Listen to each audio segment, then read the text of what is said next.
삼일제약, 지금 투자해야 할까요? 이 회사의 성장 가능성에 좀 주목할 필요가 있어 보입니다.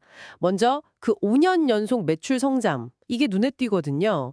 주력인 안과 분야를 딱 기반으로 해서 신경정신과 같은 다른 치료 영역으로도 성공적으로 확장하고 있고요. 아주 균형 잡힌 포트폴리오를 만들고 있어요. 특히 그 신경정신과 분야는 뭐랄까 비교적 최근에 시작했는데도 연 매출 400억 원 돌파를 바로 앞둔 핵심 사업부로 빠르게 자리 잡았다는 점이 저는 아주 인상적입니다. 네, 그 성장세는 분명합니다. 하지만 국내 시장의 어려움도 간과할 순 없겠죠. 특히 삼일제약의 근간이라고 할 수 있는 안과 사업, 이게 지속적인 약가 인하, 그러니까 정부의 약값 규제 압박에 계속 시달리고 있거든요. 2018년에도 상당히 큰 폭의 약가 인하가 있었고요. 이런 환경에서는 결국 원가 경쟁력이 무엇보다 중요해졌습니다. 그렇죠. 이런 맥락에서 보면 베트남에 대규모 공장을 짓는 것도 결국은 국내 시장의 수익성 악화에 대응하기 위한 비용 절감 노력, 그 일환으로 해석될 여지도 충분히 있습니다. 물론 약가 인하 압박 제약사들에게는 당연히 부담이죠. 근데 삼일제약은 좀 다른 게 다른 회사들이랑 달리 인공눈물 매출 비중이 한 10% 정도로 낮은 편이에요. 그래서 만약에 인공눈물이 건강보험 적용 대상에서 제외된다면 오히려 고마진의 안구건조증 치료제, 예를 들면 레스타시스나 레바케이 같은 전문의약품 판매가 늘어나는 그런 반사이익을 기대해 볼 수도 있는 거죠. 아, 그럴 수도 있겠네요. 네, 특히 레바케이는 현재 마진율이 무려 70%에 달하는데 이걸 베트남 공장에서 생산하게 되면 90%까지 높아질 수 있다고 하니까 와, 수익성 대선 효과가 정말 상당할 것으로 보입니다. 그리고 베트남 공장은 단순한 비용 절감, 이걸 넘어서는 의미가 있다고 봐요. 글로벌 의약품 위탁 생산, 즉 CMO 사업 진출의 교두보 역할을 할 것으로 기대되는데요. CMO 사업이요? 네, 이미 대만 포모사 그룹하고 첫 CMO 계약을 체결했고 또 일본 주요 제약사와의 계약도 임박했다는 소식도 들리고요. 이 두 계약만으로도 공장 가동의 손익분기점, 다시 말해 BEP 달성이 가능하다, 이런 분석도 나오고 있습니다.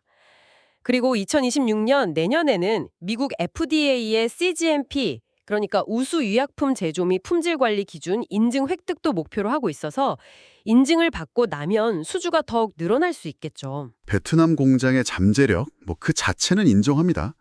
다만 그게 아직은 현실화되지 않은 기대감에 좀 더 가깝다고 봐야 하지 않을까요? 미국 CGMP나 유럽 EMA 인증, 이것도 모두 2026년 완료를 목표로 하고 있는 거고 CMO 수주 역시 이제 막 시작하는 단계잖아요. 그렇죠. 시작 단계긴 하죠. 대만 포모사 계약 외에 추가적인 대규모 계약 확보 여부는 아직 불확실하고 일본 계약 역시 최종 확정된 상태는 아니고요.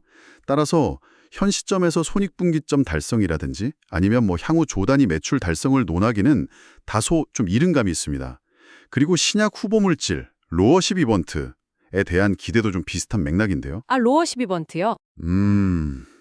미국 FDA의 허가를 받을 수 있을지 이것부터가 아직 확실하지 않고요. 설사 허가를 받더라도 국내 시장 출시는 빨라야 2026년 말 아니면 2027년 초 정도로 예상됩니다.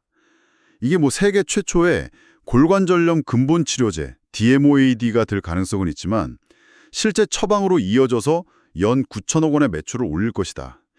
글쎄요. 이건 현재로서는 상당히 낙관적인 시나리오로 보입니다. 저는 로어 시브헌트가 단순한 기대감을 넘어설 가능성 충분하다고 보는데요. 임상 3상 시험에서 관절 간격, JSW라고 하죠. 이 진행을 억제하고 통증, OMAC 페인 지수나 신체 기능, OMAC 펑션 지표 모두에서 통계적으로 아주 유의미한 개선 효과를 보였어요.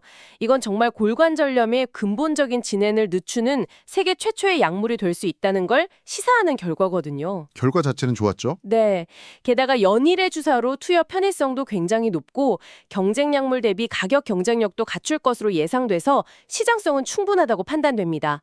FDA 허가 가능성도 꽤 긍정적으로 전망되고 있고요. 그리고 아일리아 바이오시밀러 아피리브 판매 중단건, 이건 분명 아쉬운 부분이긴 하지만요.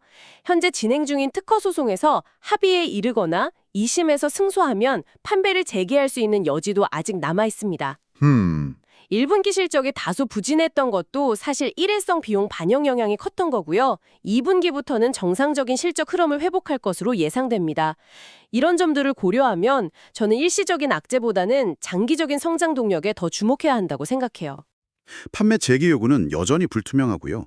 이건 어떻게 보면 바이오시밀러 사업 자체가 가진 본질적인 위험성을 보여주는 사례라고 할 수 있습니다. 위험성은 있죠. 네.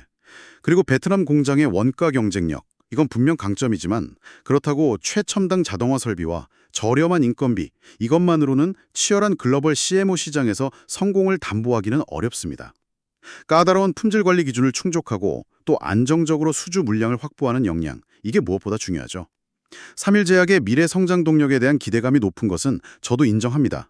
하지만 그 기대가 현실적인 성과로 이어지기까지는 아직 해결해야 할 불확실성이나 위험 요인들이 많다는 겁니다. 그래서 투자 결정에는 보다 좀 신중한 접근이 필요해 보입니다. 네. 물론 모든 투자에는 위험이 따르죠.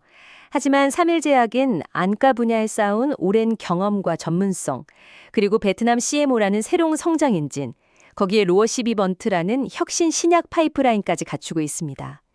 저는 이런 요소들이 만들어갈 성장 스토리는 이제 막 시작 단계일 수 있다고 봅니다. 오늘 삼일제약에 대해서 참 다양한 시각을 나눠봤는데요. 결국 베트남 CMO 사업의 성공적인 안착 여부, 그리고 신약 로어 12번트의 미국 FDA 승인 결과, 이 두 가지가 앞으로 삼일제약의 기업 가치를 결정짓는 아주 중요한 분기점이 될 것 같습니다. 맞습니다. 과연 삼일제약이 이러한 기회와 도전을 발판 삼아서 한 단계 더 도약할 수 있을지 시청자 여러분도 그 과정을 함께 지켜보는 것이 중요하겠습니다. 오늘 심층 분석은 여기서 마무리하겠습니다.